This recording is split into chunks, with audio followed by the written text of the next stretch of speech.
Hi, everyone. I'm Stephen Johnson, the author of 13 books on science and technology and the history of innovation, also the host of the TV series How We Got to Now and Extra Life, and the podcast American Innovations. I'm really excited to invite you all to attend my upcoming class, 5 Things I've Learned About Where Creativity Comes From.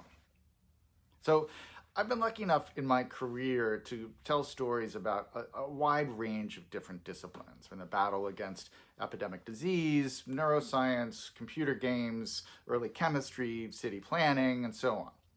But the common thread that unites all of these projects is this fascination with how new ideas come into the world.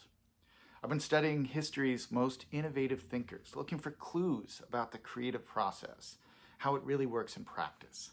What kinds of techniques, habits, workspaces cultivate creativity the best? Now, I explored these concepts in a book I wrote 10 years ago called Where Good Ideas Come From, which looked at 7 patterns that I'd uncovered in my research.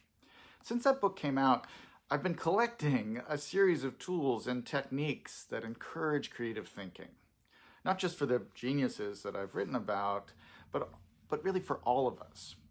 Whether you're a writer or a software programmer, whether you work in healthcare or hospitality or marketing, we all want to have more original ideas. And I've come to believe that it's essential that each of us deliberately build a kind of creativity practice, something that we actively plan out and organize, like a diet or an exercise regime. So what tools do you use to discover and record new ideas? How do you work creative time into your daily rituals? I'm particularly excited about this session because this is actually the first time that I've systematically gone back to revisit the concepts that I explored and Where Good Ideas Come From, and presented an updated version organized around practical resources that we can all use to improve our innovation mindset. And we all know that creativity is more often than not a collaborative act. So I want this session to reflect that principle. I'll be sending out emails to everyone who signs up for class beforehand to solicit their own experiences and creative workflows. And I'll weave some of that material into the session as well.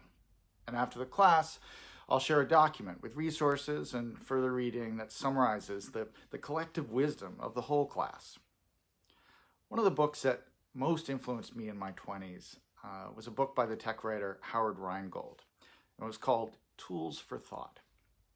And that's what I hope you'll come out of this session with, tools that will help you think more creatively. Some of them will be suggestions of specific software apps and ways to use them. Some of them will be workflow habits that will help you nurture and develop your best ideas. I'm looking forward to learning a few new tricks myself. I hope to see you there.